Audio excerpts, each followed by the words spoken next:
ज्योति भगिनी। अस्मि महोदय। ओ अस्तु, आरभामः।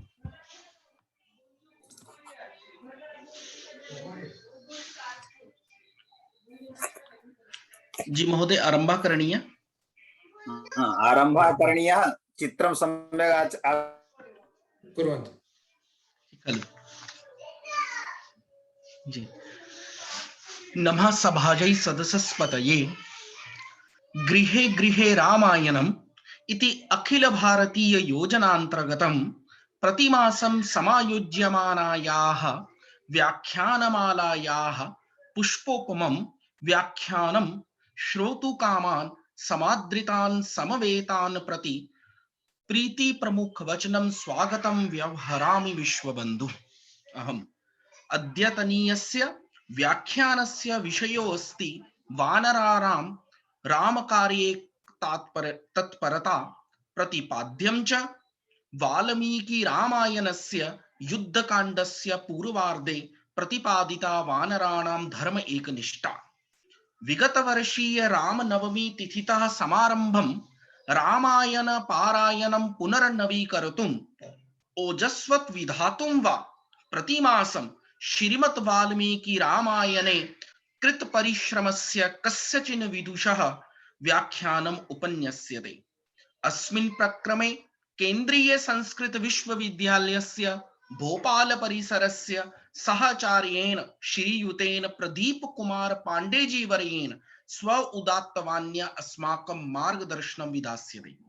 जीव्यात् सा ददीप्यमाना संस्कृत भाषा तस्यां च समुज्ज्वलिता वाल्मीकि मुनिगिरा अप्रलयम् इति भावनां विभाव्य मांगलिक वचोवि व्याख्यानं प्रारिप्सितु कामः सरस्वती वंदनार्थं मान्या ज्योतिः भगिनी मया निवेद्यते।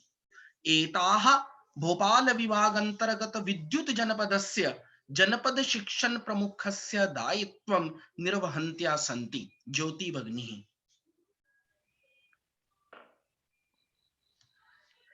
सर्वेभ्यः नमो नमः। सरस्वती वंदना। निखिल वाङ्मय देवते जय जननी वीणा वादिनी। निखिल वाङ्मय देवते जय जननी वीणा वादिनी। निखिल वाङ्मय देवते जय जननी वीणा वादिनी। नवल धवलोत्पल दले चंद्रिका निर्मले। नवल धवलोत्पल दले चंद्रिका निर्मले।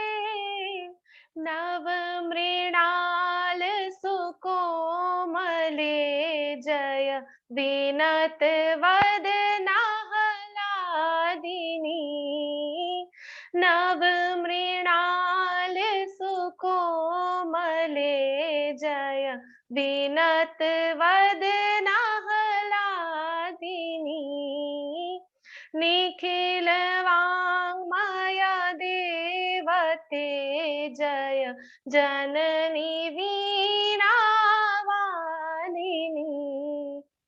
तव करे शततन्तु वीणा रङ्गिणी त्वमपि प्रवीणा।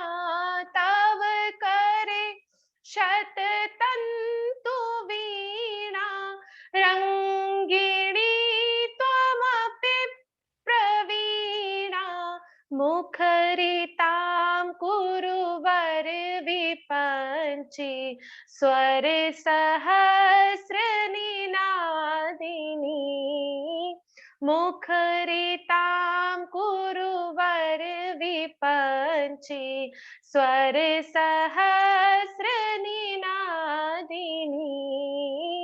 निखिल वाङ्मय जय जननी वीणा वादिनी त्वमसि दिव्या देववाणी जननी कल्याणी पुराणी त्वमसि दिव्या देववाणी जननी कल्याणी पुराणी वितत घन मोहांधकारे त्वमसि दीप्ताह्लादिनी वितत घन मोहांधकारे त्वमसि दीप्ताह्लादिनी निखिल वाङ्मय देवते जय जननी वीणा वादिनी भारती त्वां संस्मरामो वयं सन्ततमानमामः भारती त्वां संस्मरामो वयं सन्ततमानमामः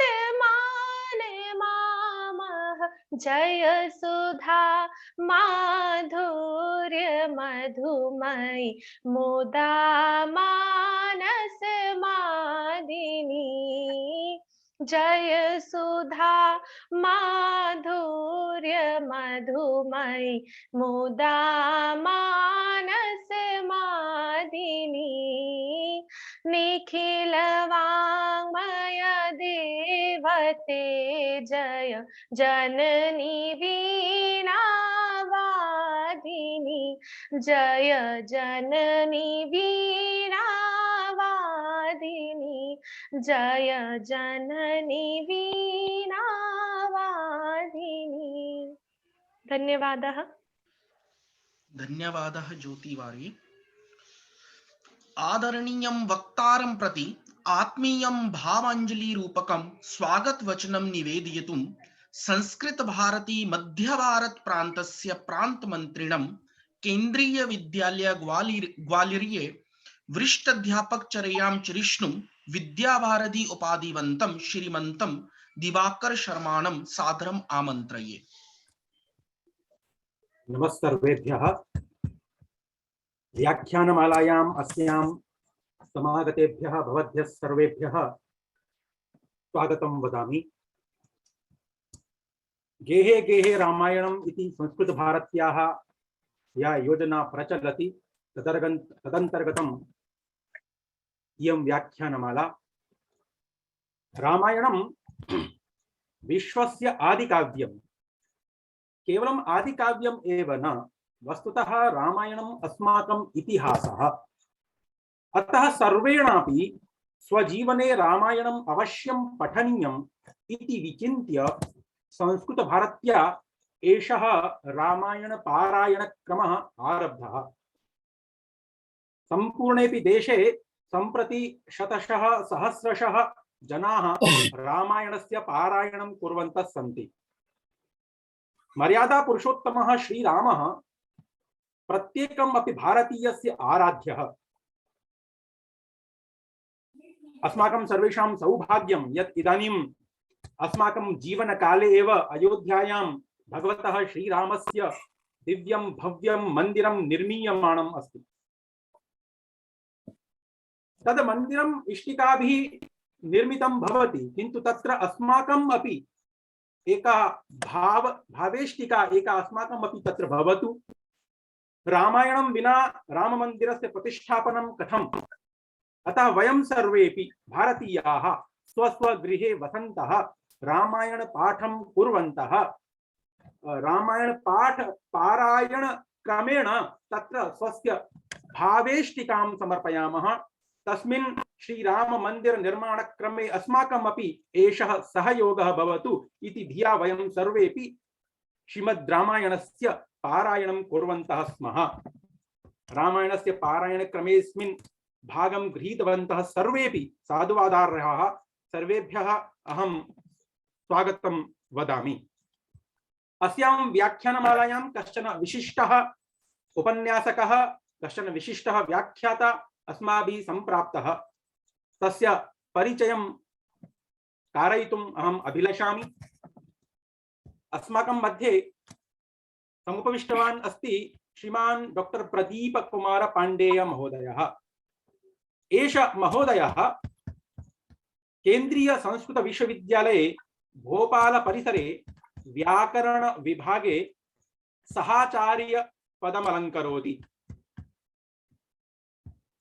व्याकरण शास्त्रस्य सुमहान् पंडितः एष महाभागः न केवलं व्याकरण शास्त्रे अपितु अन्येषु अपि शास्त्रेषु एतस्य महाभागस्य गतिः अस्ति, तस्य अध्ययनम् अस्ति।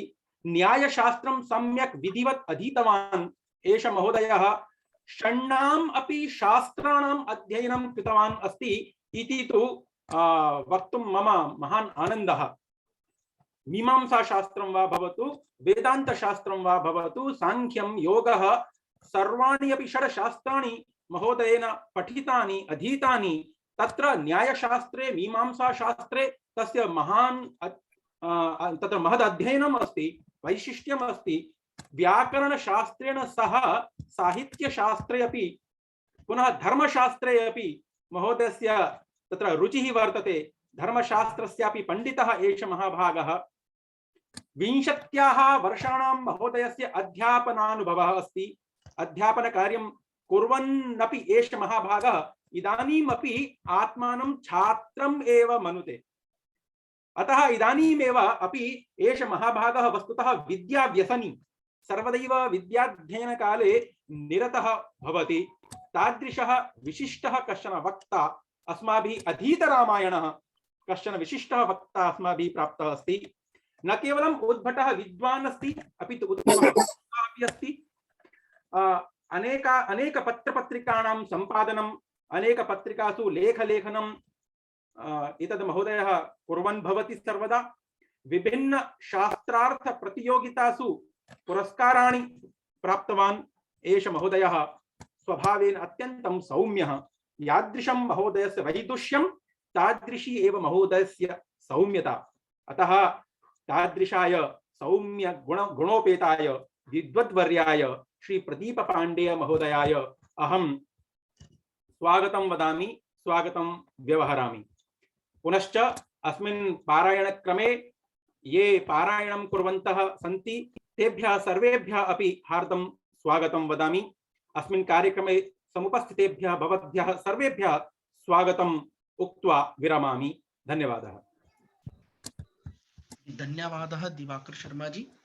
सभेय मर्यादानुगुणं प्रबोधनस्य कालः समुपस्थितः, तदर्थम् अस्मत् बोधनमेव एक प्रयोजनता येषां तादृशाः कृतभूरिश्रमाः व्याख्यानकर्तारः स्वनामधन्याः श्रीमन्तः प्रदीप कुमार पाण्डेवर्याः सादरम् आमन्त्र्यन्ते। श्री प्रदीप कुमार पाण्डेवर्यः। हरि ओम। वामे भूमि सुता पुरश्च हनुमान पश्चात् सुमित्रासुतः शत्रुघ्नो भरतश्च पार्श्वदलयोर्वाव्यादि कोणेषु च सुग्रीवश्च विभीषणश्च यूराट् तारासुतो जाम्बवान् मध्ये नील सरोज कोमल रुचिं रामं भजे श्यामलम्।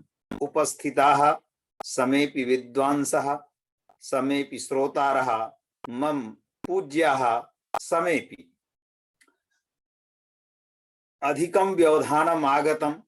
अयं कार्यक्रमः 6:15 एव भवितव्यः आसीत्, किन्तु व्यवधानवशात् इदानीं प्रारभ्यते अयं कार्यक्रमः। भवतु, साधु कार्यकरणे व्यवधानं तु भवत्येव इति शास्त्रसिद्धान्तः। तत्र अहं सर्वान् विदुषः अभिवन्द्य रामं दशरथात्मजं नत्वा हनुमन्तं प्रणम्य साक्षात् विषयस्यैव उपस्थापनं करोमि। अस्माकं विषयः आचार्यैः निर्धारितः यद् वानराणां रामकार्यैकतत्परता इति।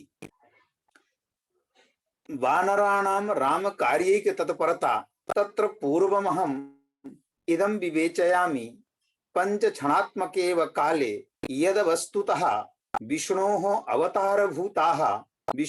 अवतारभूताः ये अंशाः तेषाम् अवतारभूतानाम् अंशानां वस्तुतः कार्यं किमस्ति। तत्र यथा अस्माभिः ज्ञायते यद् अष्टविध भाव पदार्थाः भवन्ति, धर्म ज्ञान विराग ऐश्वर्य, अथ च तद विपरीताः अधर्म अज्ञान अवैराग्य अनैश्वर्यादयः इति। तत्र धर्म ज्ञान विराग ऐश्वर्यादयः ये चत्वारः भाव पदार्थाः सन्ति। ते चत्वारः भाव पदार्थाः केषाञ्चित् जनानां जन्मतः एव भवन्ति। अथ च अधर्म अज्ञान अवैराग्य अनैश्वर्यादयः ये भाव पदार्थाः ते अपि भाव पदार्थाः केषाञ्चित् जनानां जन्मतः एव भवन्ति। यथा ये स्वयं सिद्धाः तपस्विनः अथ च महर्षि कणादयः महर्षि कपिलादयः ये महर्षयः सन्ति, तेषु तैः महर्षिभिः सह एतेषां धर्मज्ञान विराग ऐश्वर्यादीनां भाव पदार्थानां जन्मतः एव सम्बन्धः आसीत्। ये राक्षस कुले उत्पन्नाः भवन्ति, राक्षस योनौ ये उत्पन्नाः भवन्ति, तेषु योनि माहात्म्यादेव अधर्म अज्ञान अवैराग्य अनैश्वर्यादि भाव पदार्थानां जन्मतः एव संपर्कः संसर्गः भवति। अतः एतेषां महर्षीणां धर्म ज्ञान विराग ऐश्वर्यादयः यथा जन्मतः नैमित्तिकाश्च भवन्ति, सांसिद्धिकाश्च भवन्ति, तथैव राक्षस कुले उत्पन्नानां राक्षसानामपि अधर्म अज्ञान अवैराग्य अनैश्वर्यादयः अपि जन्मतः एव सांसिद्धिकाः नैमित्तिकाः एव भवन्ति। तत्र धर्म ज्ञान विराग ऐश्वर्य संस्थापनाय अधर्म अज्ञान अवैराग्य अनैश्वर्यादि विनाशाय भगवतः पुनः पुनः तस्मिन् काले अवतारः भवति। अस्मिन्नेव क्रमे विष्णोः अवतारभूतः यः भगवान रामचन्द्रः दशरथात्मजः तस्य प्रादुर्भावो जातः। इदानीं विषयः वर्तते तत्र पूर्वं यतः धर्म ज्ञान विराग ऐश्वर्यादीनां भाव पदार्थानां संस्थापनाय एव विष्णोः अवतारः भवतीति निश्चप्रचम् अयं सिद्धान्तः। अतः यस्मिन् काले भगवतः रामचन्द्रस्य दशरथात्मजस्य रामस्य प्रादुर्भावः जातः, तस्मिन् काले ये अधर्मिणः आसन्, अथ च अधर्म अज्ञान अवैराग्यादयः एतेषां एतैः सह संपर्कः आसीत्, संसर्गः आसीत्, तेषां विनाशः आवश्यकः इति मत्वा सर्वात्मिका लीला संजाता इति। तत्र इदानीम् इदमेव राम कार्यं, धर्मादीनां प्रतिष्ठापनम् अधर्मादीनां च विनाशः, इदमेव राम कार्यमिति। तस्मिन् कार्ये अनेके सहयोगिनः जाताः, अनेके सहयोगिनः अभूवन्। तेषु सहयोगिषु वानराः अपि सहयोगिनः आसन्। तत्र यथा अस्माभिः सर्वैः ज्ञायते एव यदा हनुमान् वानरयूथपतिः हनुमान् पवनसुतः अंजनीसुतः हनुमान् यदा लंकां गतवान्, तत्र गत्वा किं कृतम् इति कथनस्य आवश्यकता नास्ति, सर्वे विदिताः एव। किन्तु यदा लंकायां गत्वा यत् यत् कार्यं कर्तव्यम् आसीत् तत् सर्वं कार्यं कृत्वा यदा भगवत्याः सीतायाः पार्श्वे आज्ञां नेतुं गतवान् हनुमान् तदा आज्ञां संप्राप्य कथयति यद अभिषिक्तम् अयोध्यायां क्षिप्रं द्रक्ष्यसि राघवम्। संपूर्ण युद्ध कांडस्य इयं भूमिका वर्तते। भगवन्तः हनुमन्तः किम् उक्तवन्तः यद अभिषिक्तम् अयोध्यायां क्षिप्रं द्रक्ष्यसि राघवम्। राघवं राजारूपेण अभिषेकं क्षिप्रं भवति द्रक्ष्यसि त्वं द्रक्ष्यसि इदम् आश्वासनं वचनं दत्तवान्। तत्र समस्या का आसीत् यद रावणः सहजेन सीतायाः परावर्तयितुं न सन्नद्धः अस्ति। रामः सीतां विना अयोध्यां न गमिष्यति। तत्र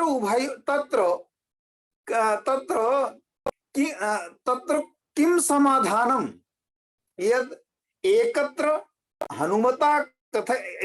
हनुमता कथ्यते हनुमन्तं कथयन्ति यद अभिषिक्तम् अयोध्यायां क्षिप्रं द्रक्ष्यसि राघवम्।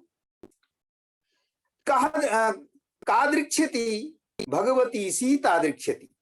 किंतु कथं संभवति यदि रावणः परावर्तयितुं न सन्नद्धः अस्ति चेत तदा कथं दृक्ष्यति। अतः निश्चप्रजमेव युद्धः एव एकं समाधानम्। येन समाधानेन हनुमत वचनस्य सत्यता स्यात्। यतोहि यदि भगवता हनुमता इदं वचनं दत्तं यद हे मैथिली हे जानकी त्वं दृक्ष्यसि राजा रूपेण अभिषिक्तं भगवन्तं राघवं। तत्र युद्धः एव एकं तत्र समाधानम्। अतः इति आश्वासन वचनं दत्वा यदा भगवतः रामस्य पार्श्वे आगच्छति अथ च संपूर्ण लंकायाः वृत्तान्तम् अथ च सीता विषयकः यः कश्चन वृत्तान्तः तं सर्वं वृत्तान्तं श्रावितवान्। तत्र हनुमदुक्त वचनं श्रुत्वा किं भवति इतः एव प्रारभ्यते युद्धकाण्डम्। युद्धकाण्डस्य प्रारम्भः इतः एव भवति। यद लंकातः आगत्य हनुमान् यदा सर्वं वृत्तान्तं कथयति तदा किम् अभवत् लिखितं वर्तते। श्रुत्वा हनुमतो वाक्यं यथावद् अभिभाषितं यथावत् यथा कृतं यथा च दृष्टं यथा च अनुभूतं तद्वदेव वाक्यम उक्तवान हनुमान। तो किं जातं रामः प्रीति समायुक्तः वाक्यम उत्तरम अब्रवीत्। कारणं वानराणां राम कार्ये तत्परता इति विषयस्य प्रतिपादनं करणीयमस्ति। अतः हनुमतः कृते वानर यूथपतिः इति शब्दः आगच्छति। अतः सर्वप्रथममहं भगवतः हनुमतः ऋषेः हनुमतः कथं तत्परता आसीत् राम कार्य साधकाय तदेव पूर्वम् उपस्थापयामि। अनन्तरं अंगदस्य नलनीलस्य अन्ये च ये वानर रूपधारिणः सन्ति तेषां कथं तत्परता जाता, ते कथं राम कार्यं साधितवन्तः इति सर्वम् अहम् उपस्थापनस्य प्रयासं करिष्यामि। अतः सर्वपूर्वमहं भगवतो हनुमतः एव यद सामर्थ्यं तत् सामर्थ्यम् उपस्थापयामि।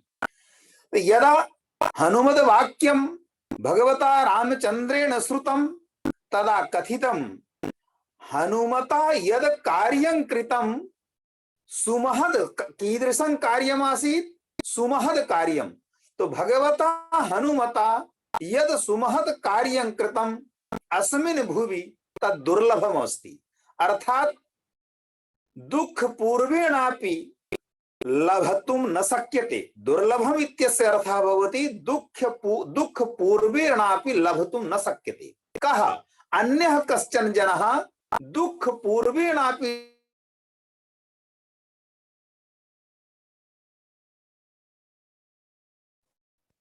दुःख पूर्वेणापि तत् कार्यं न लभतुं शक्यते, सुखेन तु लभतुं शक्यते एव नहि। अतः अस्मिन् भुवि यत् कार्यं भगवता हनुमता कृतं तत् कार्यम् अन्यः कश्चनपि जनः न कर्तुं शक्नोति। अपि च कर्तुं न शक्नोति मनसापि यदन्येन न शक्यं धरणीतले। अस्मिन् धरणीतले मनसापि चिन्तयितुं न शक्नोति यद कार्यं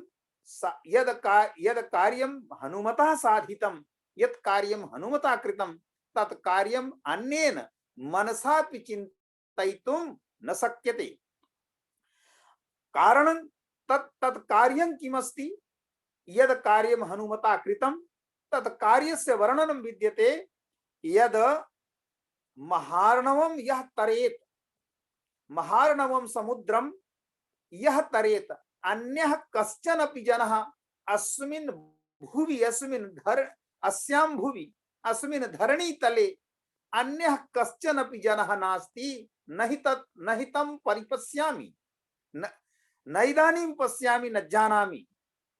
यद महार्णवं तरेत्, किंच गरुणः अथ च वायुः उभयोर्मिलित्वा अपि महार्णवं न तर्तुं शक्नोति।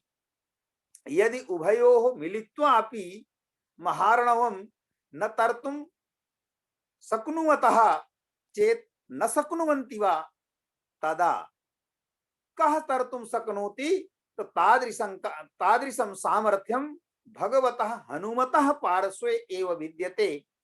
तत् कार्यं हनुमता कृतम् इति तत्परता एव विद्यते। अथ च एतद् अतिरिक्तं विद्यते। अन्येन किं कार्यं हनुमता कृतं? तत्र मध्ये एकः विषयः आगच्छति खलु, यद् देवदानव यक्षाणां गंधर्वोरग राक्षसाम् अप्रधृष्यां पुरीं लंकां रावणेन सुरक्षितां। रावणेन सुरक्षिता या लंका नगरी विद्यते। अन्यः कश्चनपि जनः तत्र तस्याः नगर्याः लंकायाः नगर्याः भेदनं न कर्तुं शक्नोति। अथ च न हि इदमेव कार्यं कृतं, किन्तु अन्यदपि कार्यं कृतम्। अन्यत् कार्यं किमस्ति? यद् यस्य कार्यस्य कृते नियुक्तः आसीत् ऋषिः हनुमान्, सीतायाः अन्वेषणार्थं नियुक्तः आसीत्। केन नियुक्तः? सुग्रीवेण। तो सुग्रीवेण यस्य कार्यस्य कृते स्वसेवकाय हनुमन्तं नियुक्तवान्, नियोगं कृतवान्, हनुमतः नियोगं कृतवान्, तत् कार्यं तु कृतवान् एव, किन्तु तदन्यतपि कार्यं कृतं। तत्र किं? भृत्य कार्यं हनुमता सुग्रीवस्य कृतं महत्, स्वयं विधाय स्वबलं सदृशं विक्रमस्य च। सुग्रीवस्य भृत्य कार्यं हनुमता सुग्रीवस्य कृतं। सुग्रीवस्य यद् भृत्य कार्यमासीत्, तो भृत्य निमित्तकं यत् कार्यं तत् कार्यं तु हनुमता कृतमेव, किन्तु तद् अन्यदपि कार्यं कृतवान् हनुमान् ऋषिः। अन्यत् किं कार्यं कृतं? लंका सुन्दरकाण्डे सर्वं वर्णितमेव। तत्र इदमपि उक्तं यद् भृत्यः चतुर्विधः भवति। एकः भृत्यः सः भवति यद् दुष्करे कर्मणि अपि यत् कर्म दुष्करं विद्यते तत् कर्म करोति यद् स्वामी आदेशेन, तत्तु पुरुषोत्तम नामकः भृत्यः विद्यते, अर्थात पुरुषेषु उत्तमः भृत्यः। अथ च नियुक्तः यः परं कार्यं न कुर्यात् निपतेः प्रियं, यत् परं कार्यं स्वामिना यत् परस्य कार्यस्य कृते, अर्थात यस्य कार्यस्य विधानाय स्वामिना नियुक्तं यदि तत् कार्यं न करोति चेत् अधम नामकः भृत्यः भवति। सुग्रीवेण नियुक्तः आसीत् यद् त्वं लङ्कायां गत्वा त्वं लङ्कां गत्वा सीतायाः अन्वेषणं कर्तव्यम्। यदि तत् कार्यं न करोति चेत् तदा अधम नामकः भृत्यः स्यात्। तद्धर्म परिपालयितुं हनुमता तत् कार्यं कृतं यस्य कार्यस्य कृते सः नियुक्तः आसीत्। नियुक्तः नृपतेः कार्यं न कुर्यात् समाहितः, कार्यस्य अथ च तन्नियोगे नियुक्तेन कृतं कृत्यं हनुमता न चात्मलघुतां नीतः सुग्रीवश्चापि तोषितः। कार्यकरणे समर्थः भवति कश्चन, तदपि यदि सः कार्यं न करोति चेत् अधमः सः भवति, अधम संज्ञकः सः भवति। एवं रीत्या अत्र इदमपि प्रतिपादितं भगवतः ऋषेः हनुमतः कृते यद् इमे नहि मात्र यस्य कार्यस्य कृते गतवान् लङ्कां तत् कार्यमेव कृतं, किन्तु यस्य कार्यस्य कृते न नियुक्तः आसीत् किन्तु सामर्थ्यम् आसीत् एतेषां पार्श्वे तद् कार्यमपि कृतम्, अतः अयम् उत्तमः इति। एतदनन्तरम् इदानीं युद्धस्य भूमिका किं कथं जाता, युद्धस्य भूमिका कथं निर्मिता, तदेव अहम् इदानीम् उपस्थापयामि। अनन्तरं दशरथात्मजं रामम् एतदनन्तरं किं जातं, हनुमता यदा सर्वं वृत्तान्तम् उक्तवान्, सीता विषयकं, लङ्कायाः विषयकं, रावण विषयकम् इत्यादिकं, तदा रामेण हर्षितः, किन्तु हर्षितोऽपि रामः पुनः शोक संतप्तो जातः। कारणं किम् आसीत्, शोकस्य कारणं किम् आसीत्, यद् मात्र सीता अन्वेषण मात्रेण तत् कार्यं न सिद्ध्यति यस्य कार्यस्य कृते तेषां प्रादुर्भावः जातः। अतः अपि च पुनः संतापस्य कारणं, संतापस्य द्वितीयं कारणमिदम् आसीत् यद् गरुण यथा गरुणः तथा वायुः, गरुण वायुरिति मिलित्वा अपि यदि महार्णवस्य लङ्घनं, महार्णवस्य तरणं न कर्तुं शक्नुवन्ति चेत् तदा इमे वानराः कथं समुद्रस्य लङ्घनं करिष्यन्ति, समुद्रस्य लङ्घनं विना कथं लङ्कां वयं प्राप्स्यामः, यदि लङ्कां नगर्यां न प्राप्स्यामः चेत् कथं मैथिलेः प्राप्तिः, कथं लाभः भविष्यति इति। अतः इदमेव कारणम् आसीत् यद् सीतावृत्तान्तं श्रुत्वा, हनुमत मुखात् सीतावृत्तान्तं श्रुत्वा भगवान् रामचन्द्रः पुनः संतप्तो जातः। किन्तु इदानीं श्रीमान् सुग्रीवः, इदानीं सुग्रीवस्य पराक्रमम् आगच्छति, इदानीं सुग्रीवस्य तत्परता आगच्छति। हनुमता एतावत् पर्यन्तं हनुमता यत् कार्यं कृतं तदागतं पुनः आगच्छति। इदानीं सुग्रीवस्य प्रसङ्गः, सुग्रीवोऽपि वानररूपधारी एव आसीत्, अतः इदानीं सुग्रीवस्य प्रसङ्गः यत् सुग्रीवस्य तत्परता कथमासीत्। तत्र श्रीमान् सुग्रीवः उक्तवान् यद् शोकः न कर्तव्यः, किं किन्त्वं सन्तप्यसे वीरो, यथा अन्यः प्राकृतस्तथा। हे वीर, त्वं त्वं कथं संतप्यसे? संतापस्य कारणं किमस्ति? त्यज संतापम, भूः शीघ्रमेव संतापम त्यज। कृतघ्नः सौहृदम्, यदि भवतां कार्यं वयं न साधयिष्यामः चेत् वयं कृतघ्नाः भविष्यामः। इयमेव तत्परता। सुग्रीवः कथयति, यदि भवतां कार्यं न करिष्यामः तदा वयं कृतघ्नाः भविष्यामः। वयं कृतघ्नाः न स्मः, भवतां कार्यं साधयिष्यामः इति। अतः संतापं त्यज। तदा भगवान् रामचन्द्रः कथयति यद् कथं न संतापं करोमि। सीता वृत्तान्तम् अहं ज्ञातवान्, किन्तु तस्याः लाभः कथं भविष्यति? यतो हि रावणः युद्धं विना दातुं नैव सन्नद्धः अस्ति।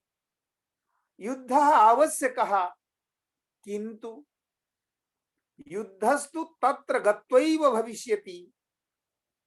मध्ये महार्णवः, तस्य तरणं कथं भविष्यति? कथं न संतापम् अहं करिष्यामि, कथं न संतापम् अहं करवाणि इति। तदा कथयति सुग्रीवः यद् हे राघव, संतापस्य किमपि स्थानं नास्ति। संतापस्य स्थानं तदा भवति यदा किंचित् समाधानं न भवति। इदं कार्यं कथं भविष्यति, इदं कार्यं कथं कर्तव्यं, यदि कार्यकरणे कश्चन जनः समर्थः न भवति, इच्छति च, तदा संतापः भवति। वयं भवतां कृपया सर्वे समर्थाः स्मः, कार्यं करिष्यामः। किं कार्यं? तदा कथयति सुग्रीवः यद् सेतुबन्धस्य निर्माणं वयं करिष्यामः। समुद्रं लङ्घयित्वा तु महानायक समाकुलं लङ्काम् आरोहिष्यामः, हनिष्यामश्च ते रिपुं। ते रिपुं, ते इति व्याकरण दृष्ट्या तव, ते मया एकवचनस्य इति। तो तव रिपुं हनिष्यामः। लंकाम आरोहिष्यामः, लंकाम आरोहयिष्यामः, अर्थात लंकाम प्राप्स्यामः। अथ च ते तव रिपुं हनिष्यामः। एतावता संतापस्य किमपि स्थानं नास्ति। इमे शूराः समर्थाश्च सर्वे नो हरियुथुपाः, नो अस्माकं ये शूराः सन्ति, वीराः सन्ति, वानरसेना, ते ताः सर्वाः सेनाः, ते सर्वेपि शूराः समर्थाः। अथ च सामर्थ्य सत्त्वेपि यदि केषाञ्चित् जनानां पार्श्वे उत्साहः न भवति चेत् तदपि कार्यं न भवति। तत्परता सैव यद् किमपि कार्यम् उत्साहेन भवेत्। भवतु केषाञ्चित् पार्श्वे सामर्थ्यं, सत्यपि सामर्थ्ये यदि कार्यकरणस्य उत्साह, कार्यकरणाय विधानाय उत्साहः न भवति चेत् तत् सामर्थ्यस्य न किमपि फलम्। अतः सुग्रीवः कथयति, कृतोत्साहः, त्वत्प्रियार्थं कृतोत्साहः। भवतां यत् प्रियं कार्यं, लंका गमनं, रिपोः हननं, लंकायां प्रवेशः स्यात् इत्यादिकं यद् कार्यमस्ति तत् सर्वं कार्यकरणाय इमाः वानरसेनाः, इमे वानरशूराः सर्वे कृतोत्साहाः।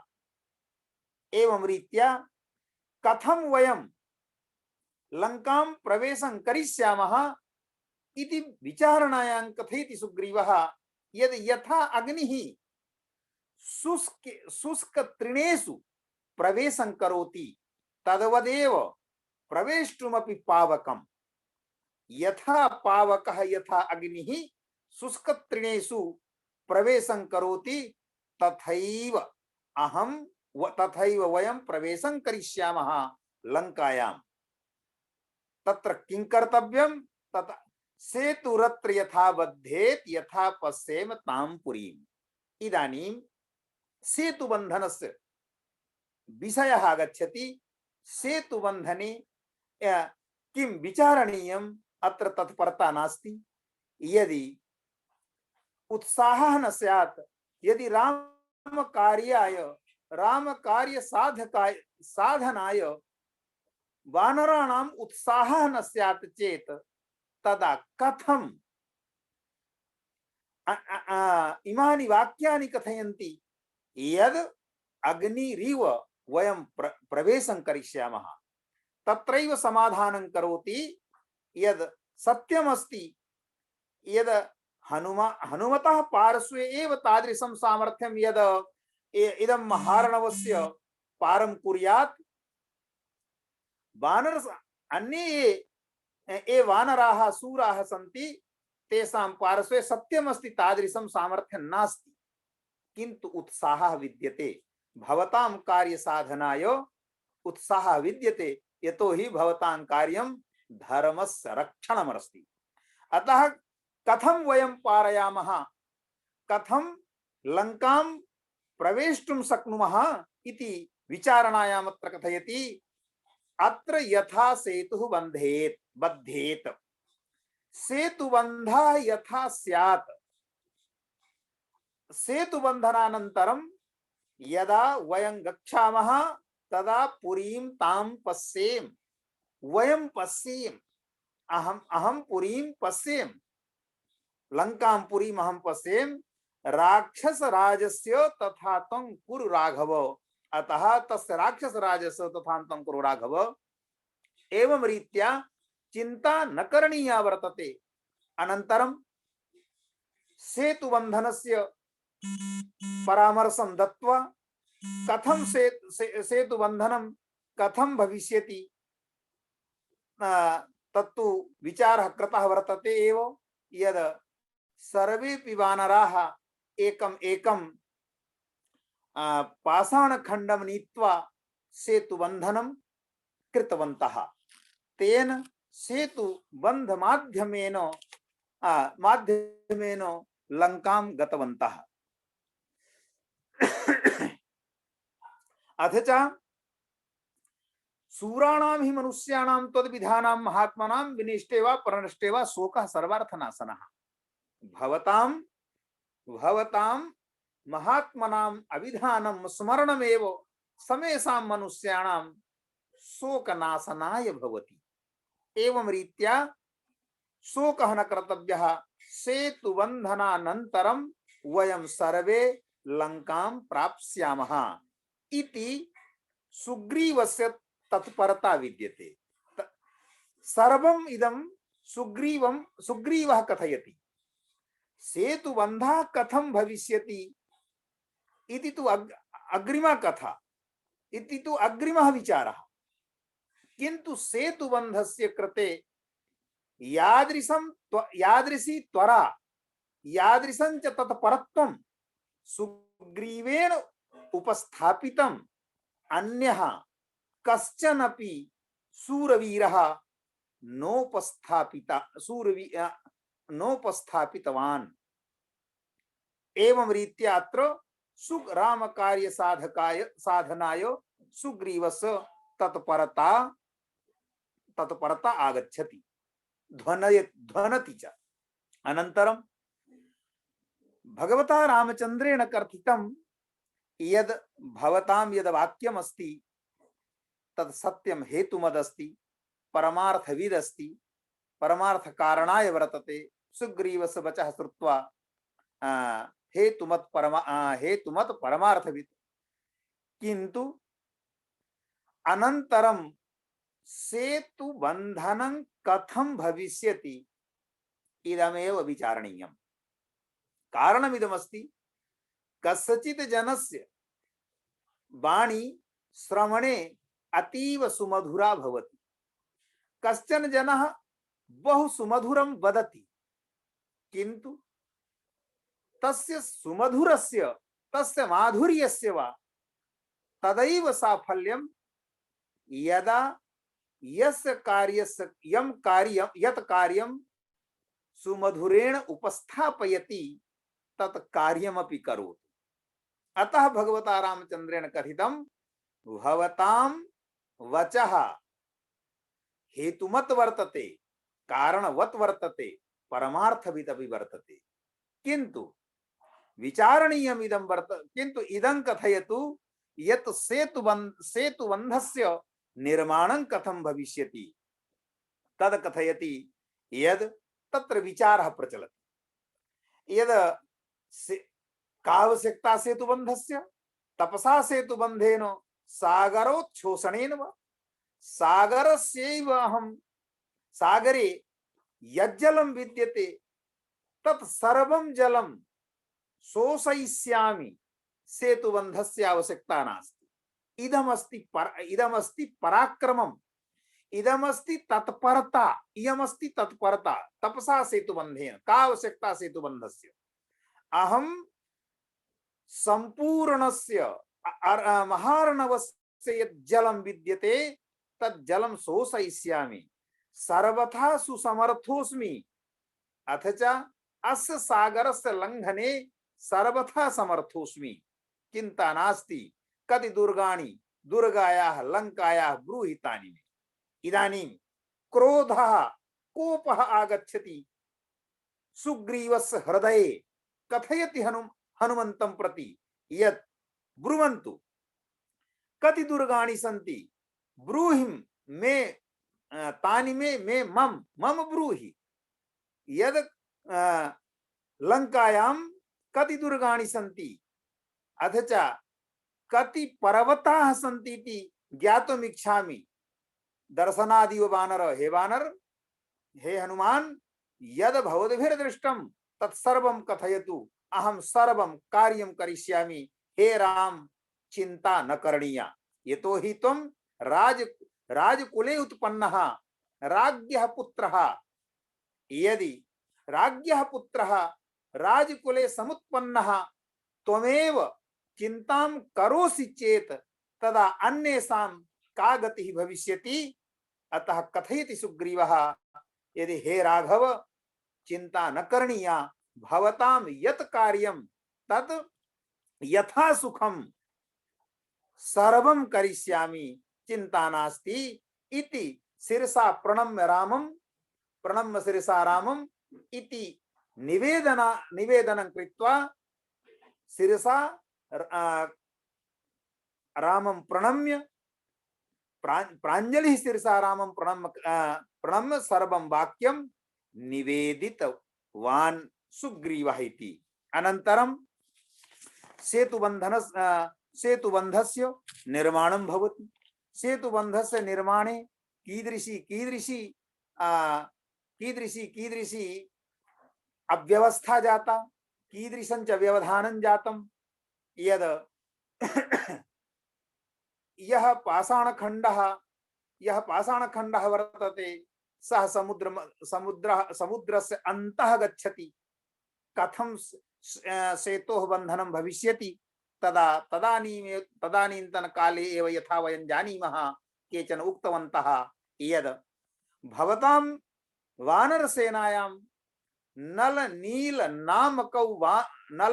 नामकौ द्वौ वानरौ स्तः। येन संस्पर्शेण अयं पाषाणखण्डः तरणं करिष्यति, अर्थात् महार्णवस्य समुद्रस्य अभ्यन्तरे नैव गच्छति, अधोगतिं न प्राप्स्यति। एवं रीत्या यावन्ति पाषाणखण्डानि सन्ति तेषां समेषां पाषाणखण्डानां नलनीलेन च संस्पर्शनं कृत्वा स्पर्शं च कृत्वा सेतुबन्धस्य निर्माणं कृतवन्तः सर्वापि वानरसेना। सर्वा वानरसेनाः मिलित्वा सेतुबन्धस्य निर्माणं कृतवन्तः इति नलनीलयोः अथ च सर्वासां वानरसेनानाम् अनीकिनां रामकार्यसाधकाय इयं महती तत्परता विद्यते। एवं अनन्तरं च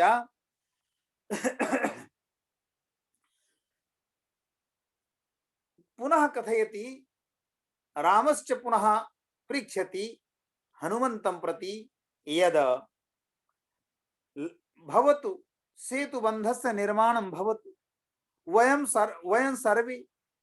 वयं सर्वे लंकां प्राप्स्यामः, किन्तु लंकायां कियन्तः बलवन्तः राक्षसाः सन्ति, तत् सर्वं मां निवेदयतु। यतोहि अयं नियमः यदस्माकं शत्रुपक्षः विद्यते तस्य सामर्थ्यं ज्ञात्वैव युद्धस्य प्रारम्भः करणीयः। यदि शत्रुपक्षस्य सामर्थ्यं नास्माभिर्ज्ञायते चेत् प्रयासः अपि न क्रियते यद् शत्रुपक्षे कीदृशं सामर्थ्यं, युद्धस्य प्रारम्भः क्रियते चेत् तदा विजयः न प्राप्यते। एतावता रामः सप्तपराक्रमः रामः पृच्छति हनुमन्तं प्रति यद् भवान् लंकां दृष्ट्वा अथ च लंकायां किं किं विद्यते इति सर्वं दृष्ट्वा आगतवान् अस्ति, भवन्तः आगतवन्तः सन्ति, अतः लंकायां किं किं वर्तते, कीदृशाः राक्षसाः, कीदृशी च अभेद्या सुरक्षा वर्तते इति सर्वं मां निवेदयतु इति रामवचनं श्रुत्वा पुनः हनुमान् सर्वं लंका विषयिणीं चर्चां निवेदयति। एतदनन्तरं पुनः आगच्छति विषयः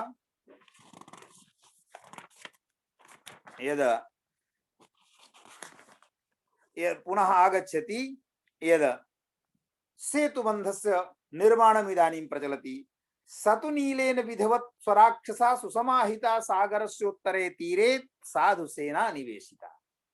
सेतुबन्धस्य यदा निर्माणं जातं तदनन्तरं नीलेन विधवत् स्वराक्षसा सुसमाहिता। अत्र सर्वप्रथमं वानरयूथपतेः हनुमतः तत्परतायाः वर्णनं कृतं वाल्मीकिना। अनन्तरं सुग्रीवस्य रामकार्य साधनाय सुग्रीवस्य कीदृशी तत्परता विद्यते इति वाल्मीकिना उपस्थापितम्। इदानीं नलनीलयोः कीदृशी तत्परता अस्ति एतद् विषये उपस्थापयति यद् नीलेन विधवत् स्वराक्षसा सुसमाहिता सागरस्योत्तरे तीरे साधु सेना निवेशिता। सागरस्य उत्तरे तीरे साधु सेना निवेशिता केन? नीलेन विधवत् स्वराक्षसा सुसमाहिता। नीलेन सह, नल नीलयोर्मध्ये नीलेन सह काचित् सेना सागरस्य उत्तरे तीरे निवेशिता जाता, अर्थात तत्र सेना गतवती। एतदनन्तरं निविष्टायां तु सेनायां तीरे नद नदी पतेः यदा संपूर्णं निखिलापि सेना नद नदी पतेः, अयं शब्दः आगतः। नद नदी पतेः समुद्रः। अत्र किञ्चित् वक्तुमिच्छामि यद् नद नदी पतेः इति अयं यः शब्दः, तस्य समुद्रः अर्थः कथं भवति तत्र वयं जानीमः यद् काश्चन नद्याः भवन्ति, कश्चित् नदः भवति। यस्य साक्षात् समुद्रे संसर्गः भवति सः भवति नदः। यस्याश्च अन्यस्याः अपरस्याः नद्या सह सम्मेलनं भूत्वा समुद्रेण सह संपर्कः भवति सः भवति नदी। यस्मिन् अर्णवे यस्मिन् महार्णवे नदीनामपि संसर्गः नदीनामपि पतिः नदानामपि सः पतिः। अतः नदी नदपतिः समुद्रः। तो नदी नदपतिः नदीपतेः यः समुद्रः वर्तते सेनायां गिरे निविष्टायां यदा सर्वां सेनां दृष्टवान् सः अथ च सर्वापि सेना नीलेन सह आसीत्। इदमेव नीलस्य पराक्रमं नीलस्य च रामकार्यैक तत्परता प्रचलति। अथ च पार्श्वस्थं लक्ष्मणं लक्ष्मणः रामस्य पार्श्वे आसीत्। दृष्ट्वा रामो वचनम् अब्रवीत्। रामः वचनम् अब्रवीत्। किम् अब्रवीत्? शोकश्च किल कालेन गच्छता हि अपगच्छति मम चापस्यतः कान्तम् अहन्यः निवर्धते। अनुदिनं मदीयं शोकं वर्धति। अनुदिनं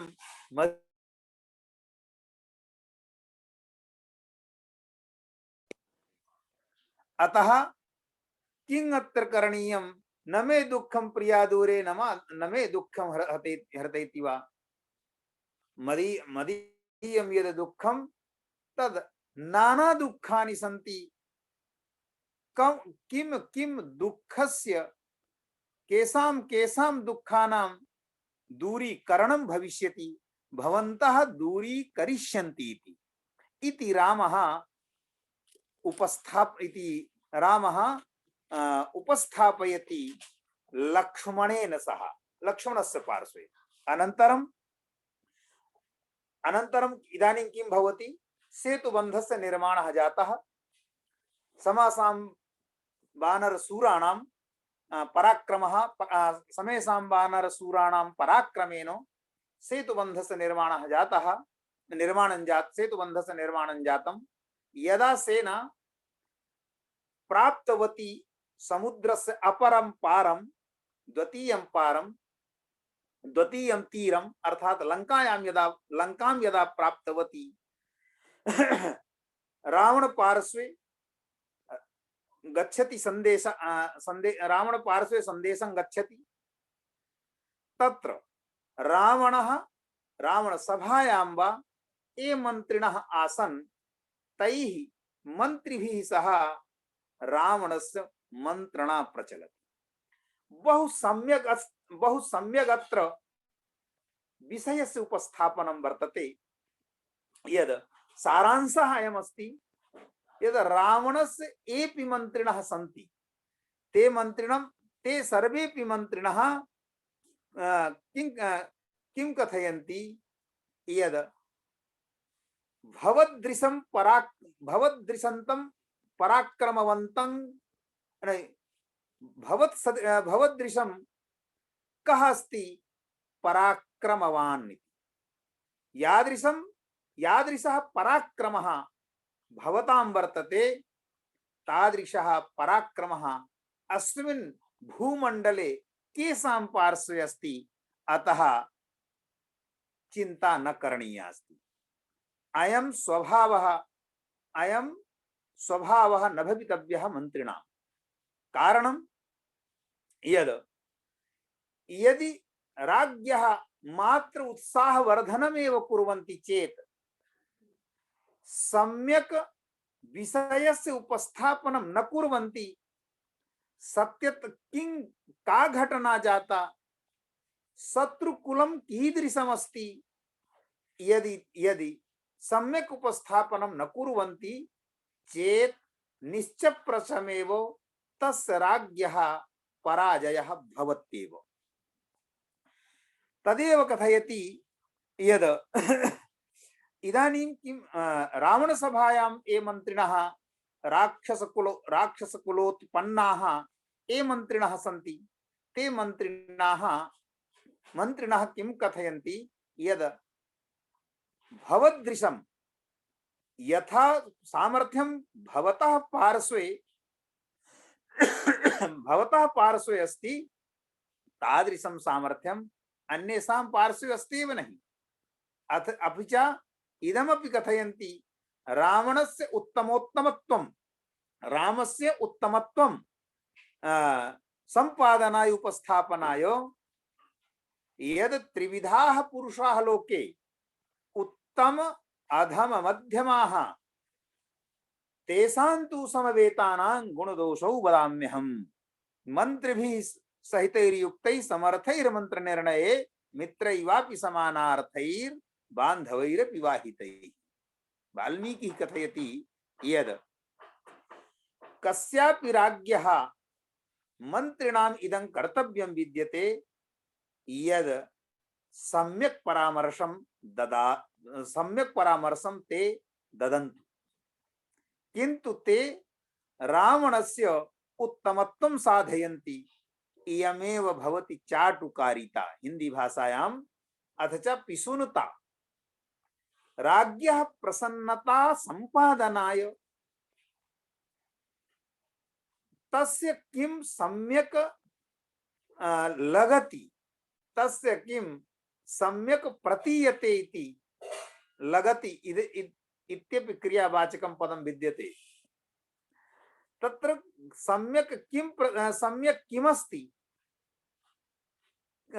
एतदेव यदि केचन मन्त्रिणाः उपस्थापयन्ति चेत् अवश्यमेव तस्य राज्ञः पराजयः भवति। इदमेव उपस्थापयति ऋषिः, इदमेव उपस्थापयति ऋषिः वाल्मीकिः। अनन्तरं बहु रावणेन कुबेर विजयः कृतः तद कथयन्ति तेषां ये मन्त्रिणः यद् भवन्तः कुबेरस्योपरि विजयं प्राप्तवन्तः, रामः किं करिष्यति? रामः तापसः वर्तते, एकः तपस्वी अस्ति, एकः यस्य पार्श्वे न धनुर्विद्या वर्तते, यस्य पार्श्वे न सामर्थ्यं विद्यते, यस्य पार्श्वे निवासाय स्थानं नास्ति, यस्य पार्श्वे गमनाय आरोहणाय रथः नास्ति, सर्वथा अकिंचन। रावणस्य मन्त्रिणः रावणस्य पुरतः रामस्य सर्वथा अकिंचनत्वम् उपस्थापयन्ति, अथ च रावणस्य कृते सर्वथा समर्थशालिनमिति उपस्थापयन्ति। इदमेव कारणमासीत् यद् रावणस्य पराजयः जातः। राक्षसेन्द्रेण इत्युक्ता राक्षसेन्द्रेण राक्षसास्ते महाबलाः ऊचुः प्राञ्जलयः सर्वे रावणं राक्षसेश्वरं यद् निर्जित किमुक सुमहन्नो बलं कस्मात् विषादं भजते भवान्। विषादः न करणीयः यत् यः जनः कुबेरं जितवान् तस्य कृते एकः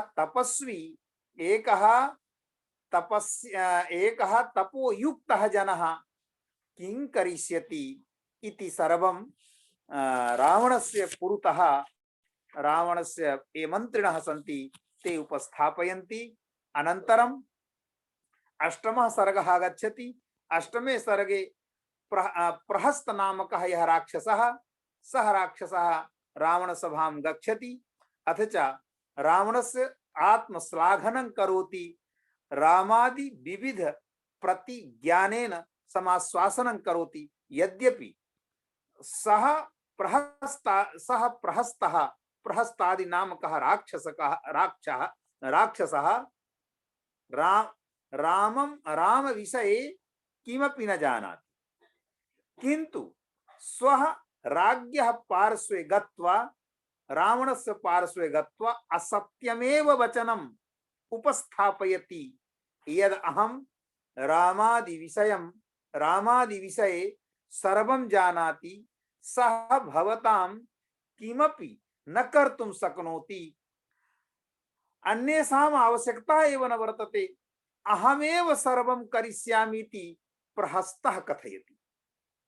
यद्यपि इदं किमस्ति सर्वथा असत्यं वर्तते, न हि रामं विषये किमपि जानाति सः, किन्तु यस्य राज्ञः मन्त्रिणः राज्ञः पुरतः असत्यं वचनं कथयन्ति, राजा तस्मिन् वचने विश्वासं कृत्वा यदि कार्यं करोति तदा तस्य राज्ञः पराजयः सुनिश्चितः इति अष्टमे सर्गे आगतः।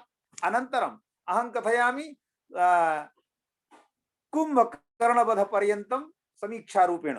अनन्तरं विभीषणम् आगच्छति रावणगृहे च आगत्य विभीषणः सर्वं बोधयति यद् भवान् सीतां परावर्तयतु, भवन्तः न जानन्ति, भवन्तः तपस्वी रूपेण न जानन्तु, ते साक्षात् विष्णोः अवतारभूताः, साक्षात् नारायणः वर्तते, अतः तैः सह युद्धः न करणीयः, राक्षसकुलस्य विनाशकारणं मा भवतु भवान्, भगवतीं जगदम्बां सीतां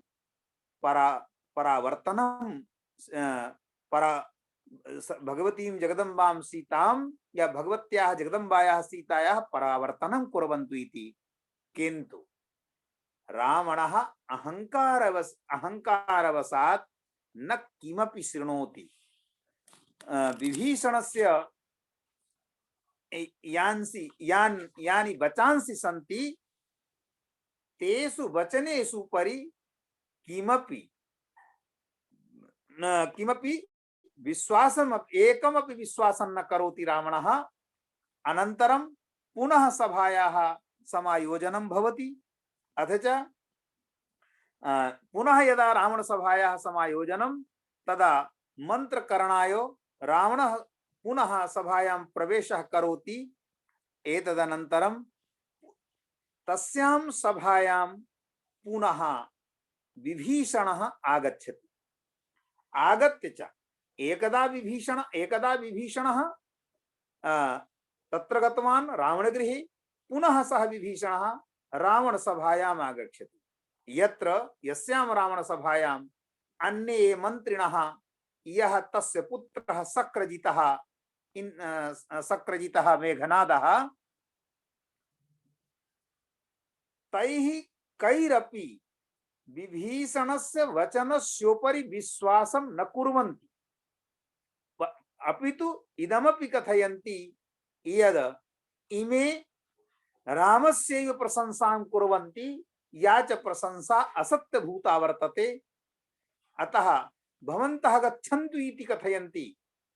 तथापि राक्षसकुलस्य विनाशः मा भूत् इति विचिन्त्य पुनः पुनः विभीषणः स्वभ्रातरं रावणं बोधयति, कथयति यद् इदं न करणीयं वर्तते।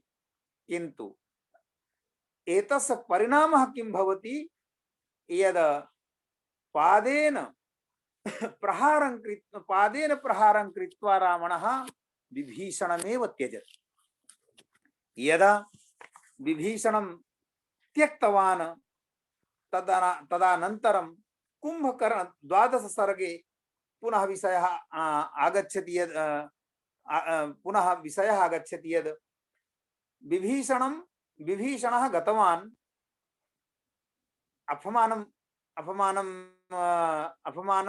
अपमानस्य सहनं कृत्वा, अथ च अत्र एका नीतिः अपि आगच्छति, अपमानं पुरस्कृत्य मानं चैव पृष्ठतः स्वकार्यं साधयेत् धीमान् कार्यनाशो हि मूर्खता।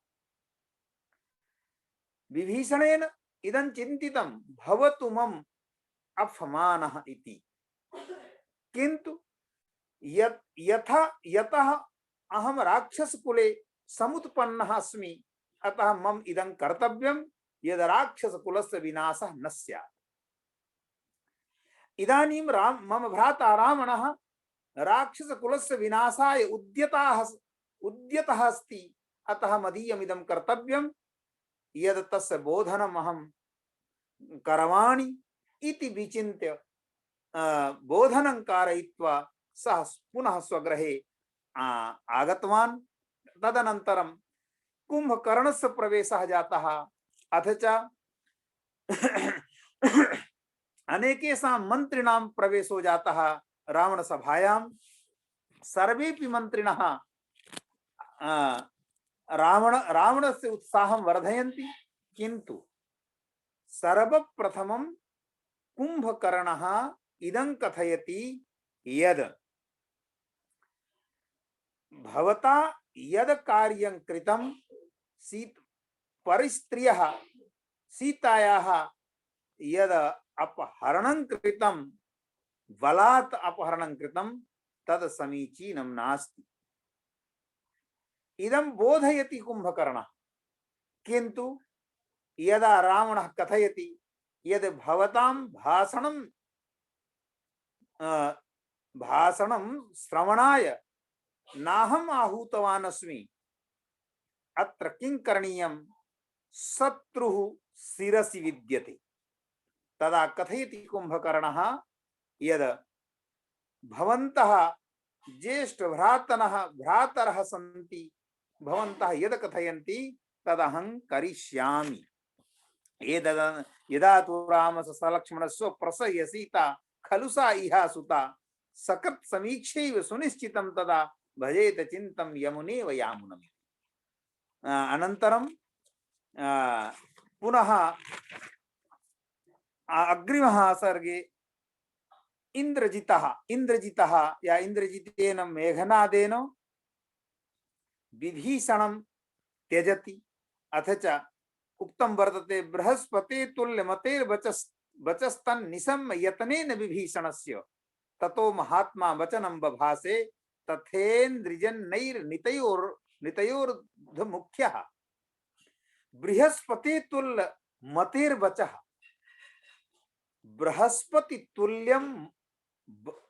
बृहस्पति तुल्यानि वचांसि आसन् विभीषणस्य, यतनेन तानि वचांसि कथितवन्तः विभीषणाः, किन्तु सकृजितः एकमपि तद्वचनं न स्वीकृतवान्। अनन्तरं पुनः इदानीं एवं रीत्या 16 सर्गतः आरभ्य 43 सर्गं यावत् पुनः किं खलु 32 सर्गं यावत् रावण सभायाः अथ च रावणस्य ये मंत्रिणः सन्ति तेषां समेषां मंत्रिणां का मंत्रणा विद्यते, रावणः कथं युद्धाय उत्सहते, अथ च मंत्रिणां सहयोगः कथं सः प्राप्नोति, अथ च विभीषणस्य त्यागः कथं कृतवान्, सः केन कारणेन कृतवान्, अथ च रावणस्य मंत्रिणः ते मंत्रिणः कथं असत्यानि वचनानि उपस्थापितवन्तः रावणस्य पार्श्वे, यानि वचनानि श्रुत्वा एषां वचनानाम् उपरि विश्वासं कृत्वा रावणस्य पराजयो जातः इति सर्वं प्रतिपादितं वर्तते 42 इति सर्गं यावत्। अनन्तरं 43 सर्गः आगच्छति, यत्र यस्मिन् सर्गे मुख्यतः विशेष रूपेण वानराणां पराक्रमस्य वर्णनमस्ति। अथ च तेषां पराक्रमः कथं जातः इति तद् कथयति। तत्र त्रिचत्वारिंशात्मकः यः सर्गः, तस्मिन् सर्गे वानर राक्षसानां द्वन्द्व युद्धस्य वर्णनमस्ति। अत्र वानराणां द्वन्द्व युद्धस्य वर्णनम् अर्थात वानराणां पराक्रमस्य वर्णनमस्ति। तत्र एकं पद्यं विद्यते, यद् युद्धतां तु ततस्तेषां वानराणां महात्मनां राक्षसां संबभूवाथ बलकोपः सुदारुणः। वानराणामपि चमूर्मृहति जयमीक्षताम् अभ्यधावत् तां सेना राक्षसां कामरूपिणाम्। अस्मिन् सर्गे वानर सेनायाः राक्षस सेनया सह यः द्वन्द्व युद्धः जातः, तस्य द्वन्द्व युद्धस्य वर्णनं विद्यते। अथ च राक्षस सेनानामपि जयस्य इच्छा वर्तते। राक्षसानां वानराणां च वीराणां जयीक्षताम्, वानर सेनानामपि जयस्य इच्छा वर्तते। तत्र रोमहर्षणं महद प्रयासेन महदोत्साहेन वानरसेना राक्षससेनया सह युद्धं कृतवती इत्यस्य वर्णनं विद्यते 43 सर्गे। अनन्तरं 44 सर्गे रात्रियुद्धस्य वर्णनम्। अत्र चिन्तनीयं वर्तते यद् वानराणाम् अयं स्वभावः, यथा शास्त्रे अस्माभिः पठ्यते यद् रात्रौ तेषां दृष्टिः तथा सम्यक् न भवति यथा दृष्टिः दिने भवति। अर्थात् रात्रौ वानराः न द्रष्टुं शक्नुवन्ति। तर्हि वानरसेनायाः राक्षसाः मायाविनः, तो ये मायाविनः राक्षसाः सन्ति, तैः सह ये रात्रौ द्रष्टुं न शक्नुवन्ति, ते कथं युद्धं कृतवन्तः, अयं प्रश्नः विद्यते। किन्तु युद्धताम् एव तेषां तु तदा वानरराक्षसां रविस्तं गतो रात्रिः प्रवृत्ता प्राणहारिणी। तत्र प्रथमे एव पद्ये अस्य प्रश्नस्य समाधानं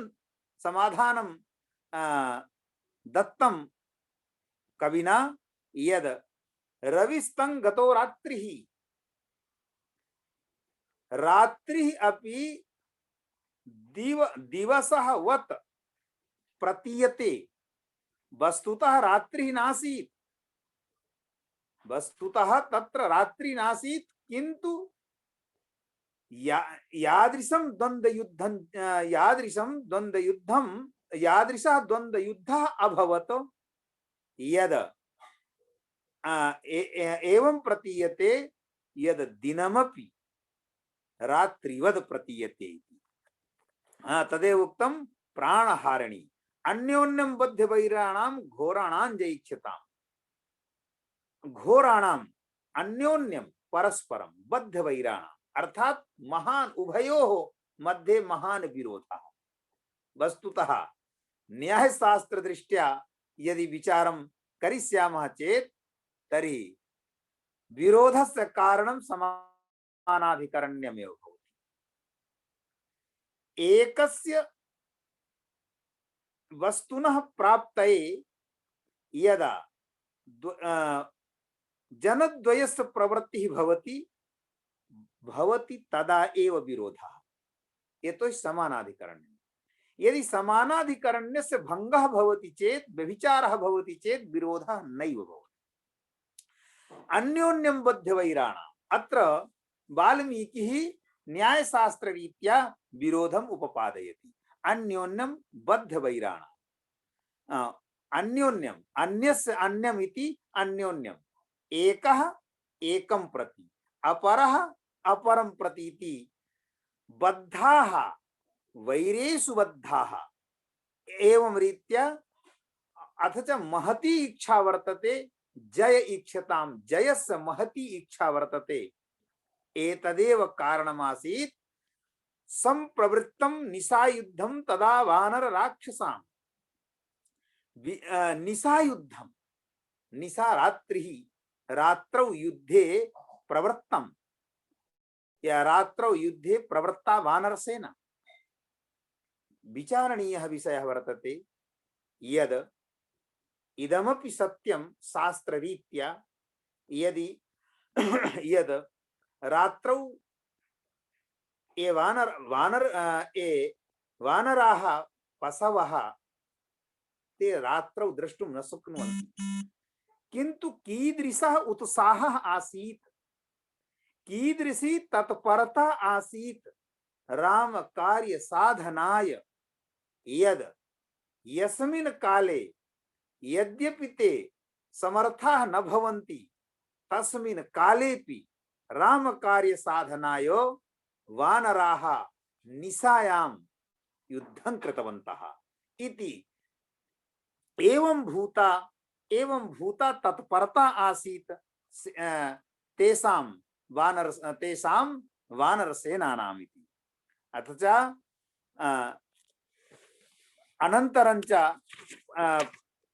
अनन्तरं यः सर्गः आगच्छति तस्मिन् सर्गे यद् किमस्ति राम ससुग्रीवेण विभीषणेन इन्द्रजित् पासनात् इदं किं भवति यद् अयं सन्देशः गच्छति रावणस्य पार्श्वे यद् शक्रजितः इन्द्रः स्वस्मिन् नागपाशे बद्धं कृतवान् रामेण लक्ष्मणेन सहितं राममपि किन्तु इति अयमपि सन्देशः असत्यमस्ति। अयमपि सन्देशः यतः असत्यमस्ति अतः तदपि पराजयस्यैव कारणम्। इन्द्रजित्वात् मनः कर्म तौ शयानौ समीक्ष्य च उवाच परम प्रीतौ हर सैन्य वनैरितानि दूषणस्य च हन्तारौ खरस्य च महाबलौ साधितौ माम कैरवर्णैर्भ्रातरौ राम लक्ष्मणौ। दूषणस्य च हन्तारौ खरस्य च महाबलौ महाबली यः खर नामकः राक्षसः आसीत् अथ च दूषण नामकः यः राक्षसः आसीत् उभयोः इमौ हन्तारौ स्तः अतः मामकैः बाणैः भ्रातरौ राम लक्ष्मणौ। मामकैः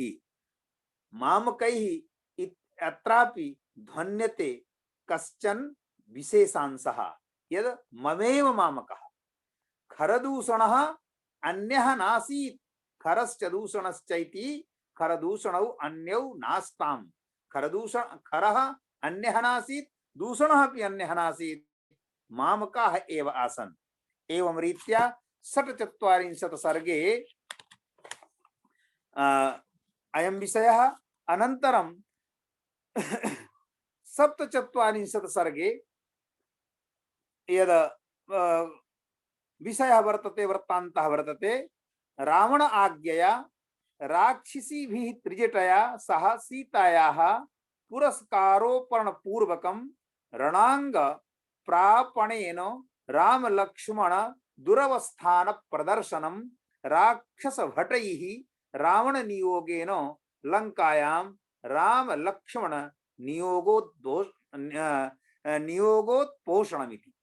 अयं विषयः रावण आज्ञया राक्षसी त्रिजटा सीतायाः पार्श्वे गच्छति अथ च सीतां नीत्वा युद्ध क्षेत्रे आगच्छति अर्थात युद्धं दर्शयितुमिच्छति इति अयं विषयः तत्र वर्तते। रणांगण प्रापणेन राम लक्ष्मण दुरवस्थान प्रदर्शनम्।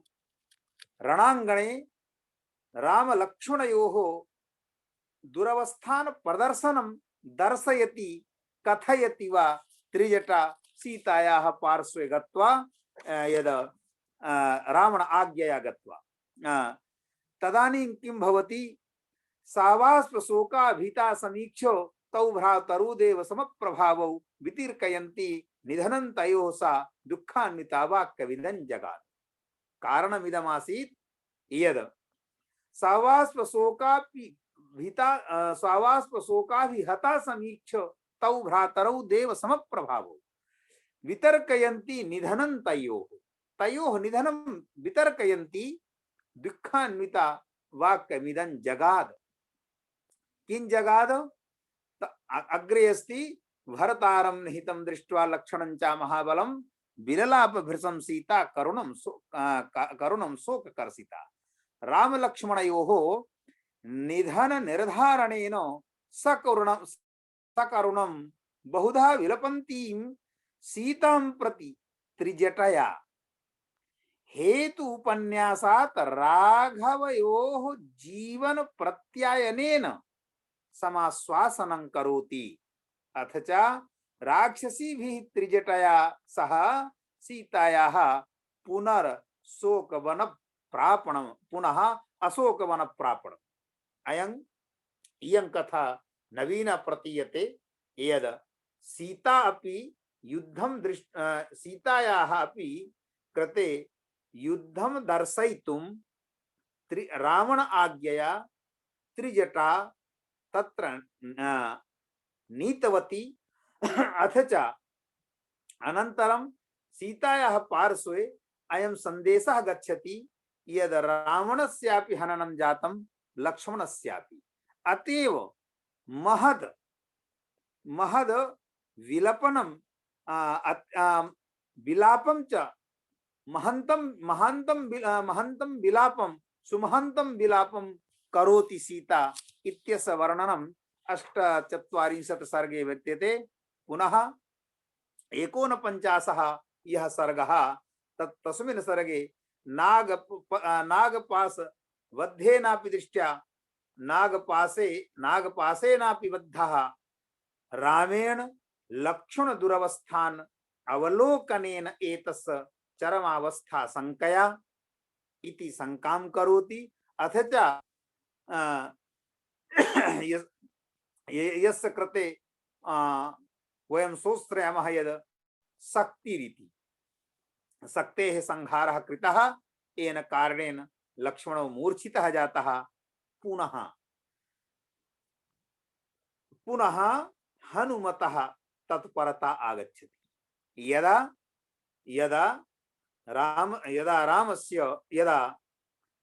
इंद्रजितेन मेघनादेन शक्तेः संहारं कृतवान्, शक्तेः विमोचनं कृतवान्, तया शक्त्या लक्ष्मणः मूर्छां प्राप्तवान्। तदानीन्तन काले अतीव शोकं करोति रामः। तस्य शोकस्यापि निवारणं कः करोति? हनुमान एव करोति इत्यस्यैव वर्णनं 49 इति सर्गे विद्यते। अनन्तरं च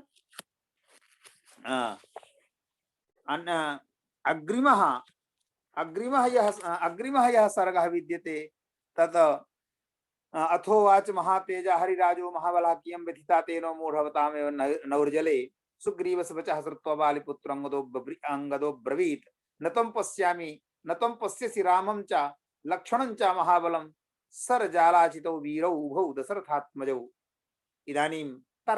इदानीं वानरसेना मध्ये तर्कवितर्कः भवति यद् का शक्तिरस्ति अस्मिन् भूमण्डले, अस्मिन् संसारे, अस्मिन् ब्रह्माण्डे का शक्तिः अस्ति यया शक्त्या दशरथात्मजौ दशरथस्य यः आत्मजः रामः लक्ष्मणश्च का अस्मिन् ब्रह्मांडे शक्तिः यद यया शक्त्या तेषां यतयोः बन्धः स्यात् इति अथ ब्रवीत् वानरेन्द्रः सुग्रीवः पुत्रमङ्गदं न निमित्तमिदं मन्ये भवितव्यं भयेन तु।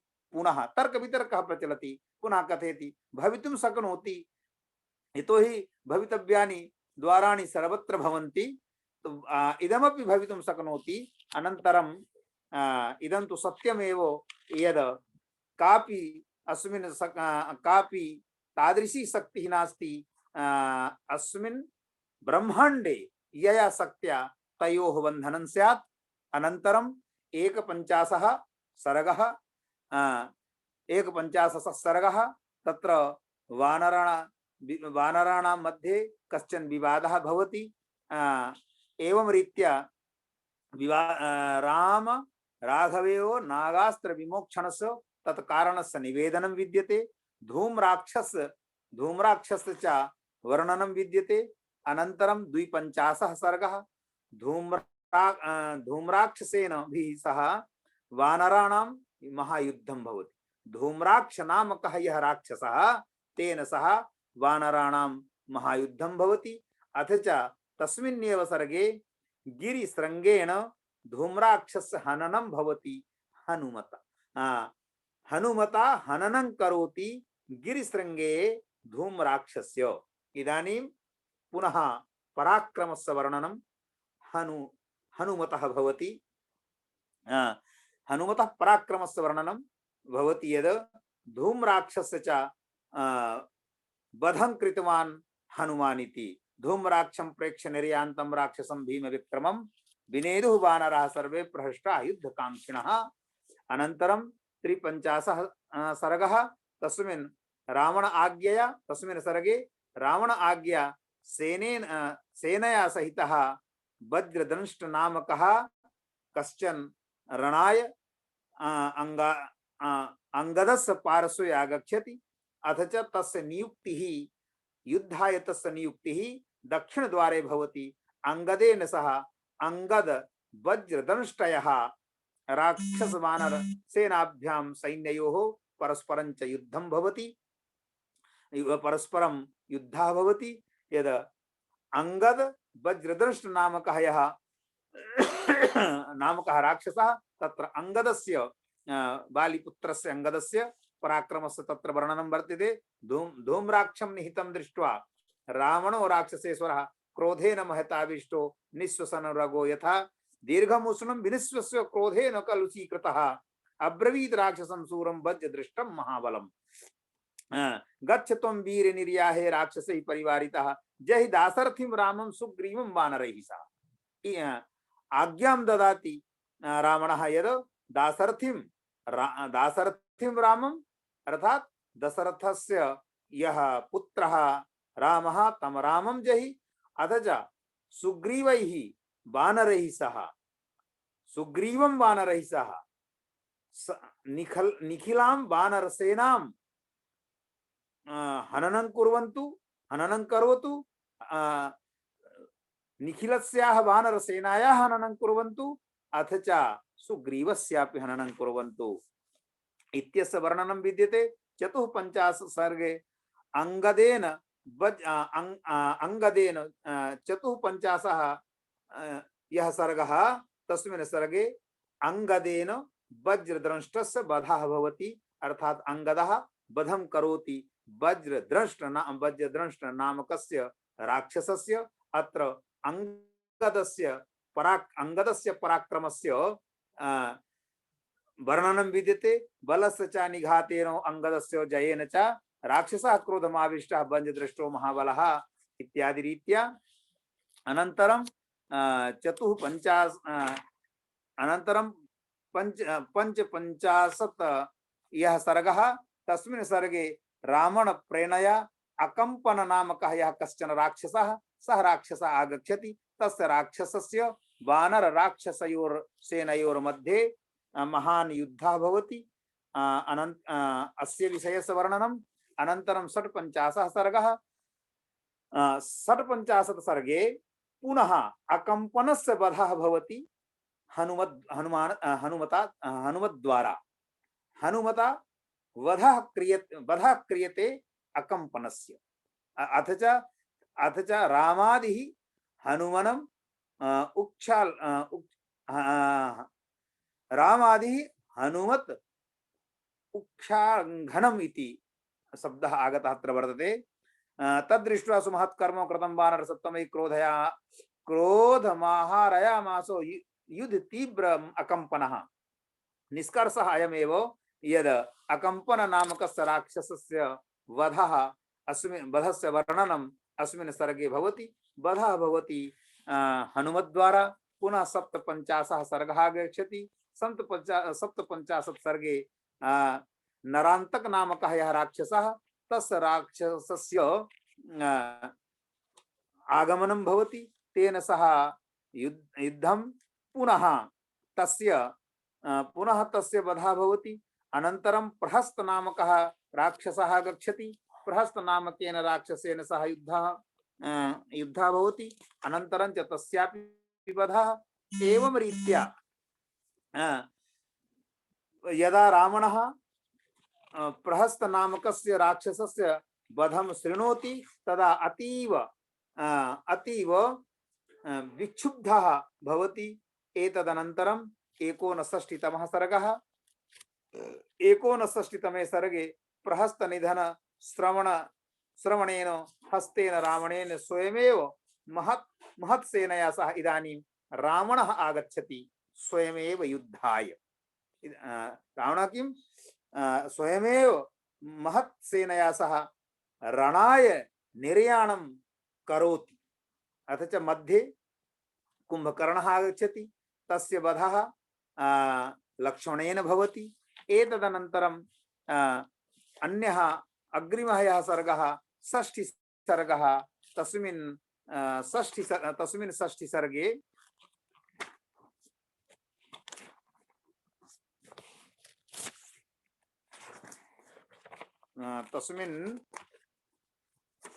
षष्ठी सर्गे श्रीराम पराभूत भीतेन रावणेन सभायां रणभूमिं दृष्ट्वा पुनः रावणः सभायां गच्छति। अथ च मन्त्रिमध्ये पुनः स्वस्ति नाना शाप प्राप्ति निवेदन कथन पूर्वकं राक्षसान् प्रति कुंभकर्ण प्रबोधन नियोजनं भवति। अर्थात कुंभकर्णस्य जागरणं भवति। कुंभकर्ण प्रबोधनानन्तरं कुंभकर्णः आगच्छति युद्धाय। तस्यापि इदानीं मृदंगपणवान् भैरी शंख कुंभ गणांस्तदा 10 राक्षससहस्रा युगपत् वर्त्यवादयन् इत्यादि कुंभकर्णस्य वर्णनं कृतं विद्यते। अनन्तरं 61तमः सर्गः। तत्र 61तमे सर्गे विभीषणः कुंभकर्णस्य यत् स्वरूपं तत् स्वरूपस्य वर्णनं करोति। अनन्तरं च यद् ततो रामो महातेजा धनुरादाय वीरवान् किरीटिनं महाकायं कुंभकर्णं ददर्शः। कुंभकर्णस्य यत् स्वरूपं तस्य स्वरूपस्य वर्णनम्। अनन्तरं 62तमः सर्गः। 62तमे सर्गे कुंभकर्णः रावणगृहम् आगच्छति। अथ च तच्चरण प्रणामपूर्वकं रणाय गच्छति। अथ च रणाय गच्छति। अथ च रामादि पराजयाय अथ च रावण विजयाय प्रार्थनामपि करोति। अनन्तरं 63तमः सर्गः। 62तमः सर्गः 63तमः सर्गः। तत्र कुंभकर्णस्यैव आगमनम्। अनन्तरं 64तमः सर्गः विद्यते। 64तमे सर्गे विषयः वर्तते यद् महोदरेण कुंभकर्णस्य विशेषणं महोदरः इति वर्तते। तत्र अनन्तर कुंभकर्णेन सह रामसेनायाः युद्धो भवति। अथ च कुंभकर्णेन सह यदा रामसेनायाः युद्धः तदा सेना सेना रणभूमेः परावर्तिताः भवन्ति। अर्थात तैः समं कुंभकर्णेन सह युद्धे समुत्साहाः न भवन्ति, युद्धे समर्थाः न भवन्ति। अनन्तरं लक्ष्मणेन कुंभकर्णस्य वधः भवति इति कुंभकर्ण इति 65तमः सर्गः। कुंभकर्णेन स्वप्रस्थान समयात् प्रादुर्भूत निमित्ता लक्षीकारेणैव रणाय निर्याणं भवति। अनन्तरञ्च यः 66तमः तत्र कुंभकर्णं प्रत्यभियानम् अथ च सलङ्घयित्वा प्रकारं गिरिकोटोपो महान् निर्ययौ नगरात् तूर्णं कुंभकर्णो महाबलः कुंभकर्णः आगच्छति रणाय। एतदनन्तरं 67तमः तत्र कुंभकर्णस्य वधः भवति। यद् ते निवृत्ता महाकाया श्रुत्वा अंगदवचस्तथा नैष्ठिकीं बुद्धिमासाद्यो सर्वे संग्रामकांक्षिणः इति। एवं रीत्या युद्धकांडे प्रथम सर्गतः आरभ्य कुंभकर्ण 67 सर्ग पर्यन्तं यः संक्षेपः वर्तते तं संक्षेपम् अहम् उपस्थापितवान्। दौर्भाग्यात् प्रारंभे कश्चन विघ्नः आगतः। पुनः पुनः इदं कथयामि यद् शुभ कार्ये विघ्नान् आगच्छन्त्येव। अयं शास्त्रीय सिद्धान्तः। यदि शुभ कार्ये विघ्नाः न भविष्यन्ति चेत् तदा कथं तान् विघ्नान् निवारयितुं तेषां विघ्नानां निवारणाय वा जनाः प्रयासं करिष्यन्ति। ज्योतिषशास्त्रस्य अयं सिद्धान्तः यद् एकमपि एवं भूतं कार्यं न भवति यत्र विघ्नाः न भवन्ति, किन्तु तादृशमपि नास्ति यद् समेषां विघ्नानां निवारणाय कश्चन उपायः अपि कल्पितः वर्तते। अतः यदा विघ्नाः आगच्छन्ति तदा एव उपाय कल्पना। आगतवान् अनेके विघ्नाः आगच्छन्तः सन्ति, चिन्ता नास्ति, किन्तु श्रेयांसि बहु विघ्नानि इति च शास्त्रम्। कश्चन मनसि अनुत्साहः जातः। अथ च अहं तादृशं मोबाइल आदिकं तादृशं न जानामि।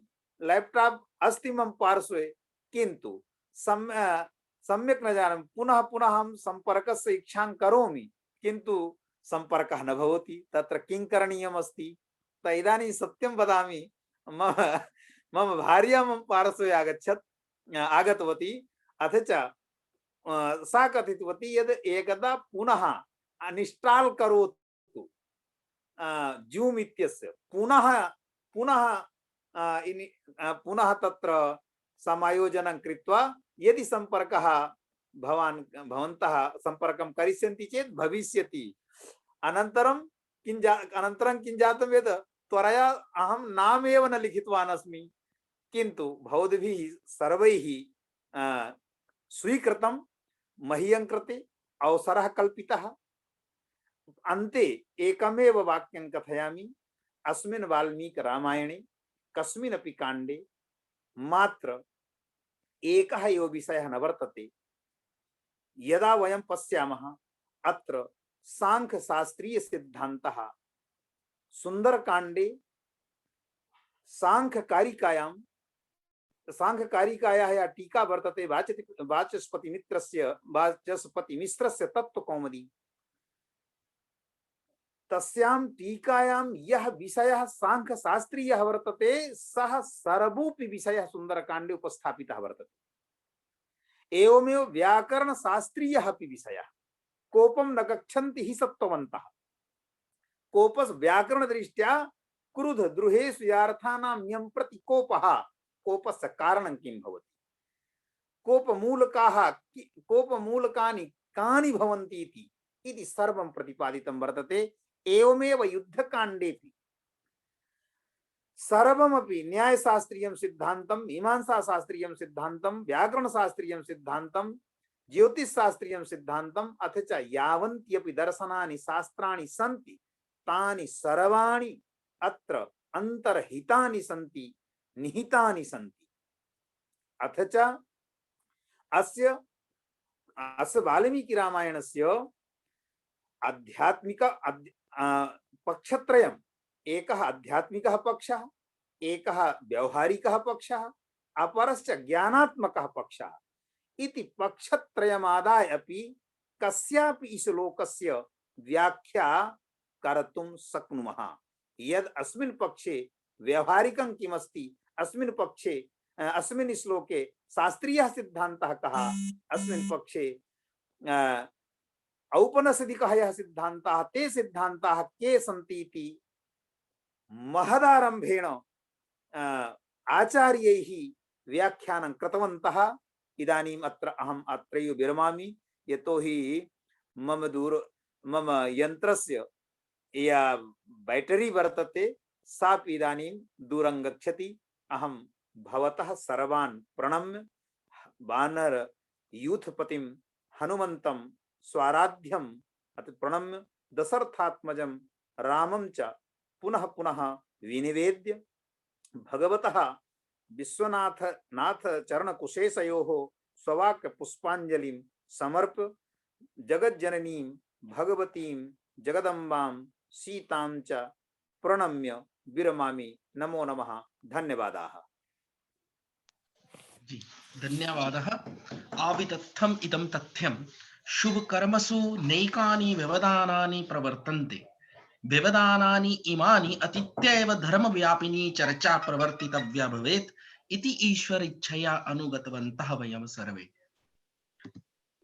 आत्मीय कार्तज्य कुसुमांजलि समर्पणस्य वेला समुपस्थिता। सर्वादौ रामायण पारायणे संसक्तेभ्यः जनेभ्यः रामायण प्रतिपाद्य प्रतिपादन परायाः योजनायाः समायोजकेभ्यः योजकस्तु दुर्लभः सूक्तिं चरितार्थं कुर्वतेभ्यः हार्दिकं धन्यवादं ज्ञापयामि। अस्मिन्नेव प्रक्रमे योजनायाः अस्याः पुष्पमालिका समायोजकेभ्यो अपि हार्दिकं धन्यवादं ज्ञापयामि। ज्ञानयज्ञस्य अस्य अध्वर्युवर्याय श्रीमते पाण्डेवर्याय हार्दिकं धन्यवादं ज्ञापयामि। यज्ञम् इमं स्तुतिभिः पुष्टिं कुर्वतीभ्यः ज्योतिभग्निभ्यः अपि हार्दिकं धन्यवादं ज्ञापयामि।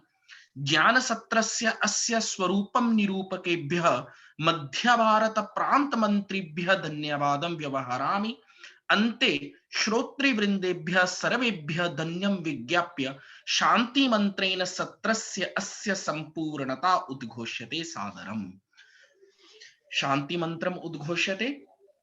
ओम सर्वे भवन्तु सुखिनः, सर्वे सन्तु निरामयाः, सर्वे भद्राणि पश्यन्तु, मा कश्चित् दुःखभाग् भवेत्। ओम शांति शांति शांति। ओम सर्वेभ्यः सादरं नौमि। इदानीं गन्तुं शक्नुमः। जी जी।